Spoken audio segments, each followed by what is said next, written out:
दोस्तों नमस्कार। ज्योतिष विद्या में कुंडली या हस्तरेखा का अध्ययन कर विदेश यात्रा का योग बताया जाता है। सवाल यह है कि विदेश किसे कहा जाता है। पुराने जमाने में एक शहर से दूसरे शहर जाने को भी विदेश कहा जाता था, जबकि अब एक देश से दूसरे देश जाने को। ऐसे में विदेश यात्रा के योग का क्या अर्थ निकाला जाए। वास्तव में विदेश शब्द का अर्थ समय और संदर्भ के अनुसार बदलता रहा है। भारत में जब संचार और आवागमन सीमित था, तब अपने नगर या सीमित भूभाग से बाहर जाना ही विदेश माना जाता था।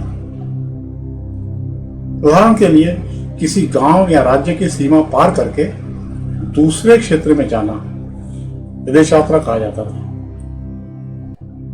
धर्मशास्त्रों और पुराणों में भी विदेश शब्द का प्रयोग अपना देश छोड़कर परदेश में जाना भौगोलिक या सांस्कृतिक दृष्टि से के अर्थ में हुआ।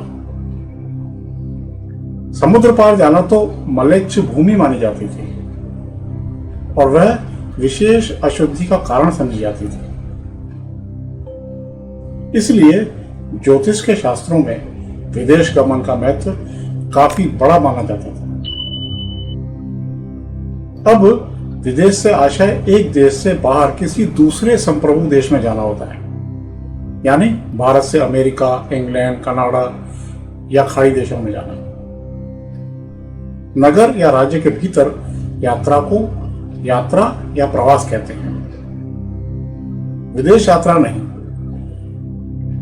जब पारंपरिक ज्योतिष ग्रंथ विदेश यात्रा का योग बताते हैं तो उनका आशय मूलतः व्यक्ति के जन्म स्थान से दूर परदेश में लंबा प्रवास होता है। यह प्रदेश देश के भीतर भी हो सकता है, पर आज की व्यावहारिक भाषा में इसे अंतर्राष्ट्रीय यात्रा ही माना जाता है। कुल जमा यही समझ में आता है कि घर से दूरस्थ स्थान पर जाने को विदेश यात्रा कहा जाता है। पहले वह एक शहर से दूसरे शहर के लिए, जबकि अब एक देश से दूसरे देश के लिए। इसमें किलोमीटर में दूरी का जिक्र नहीं किया जा सकता।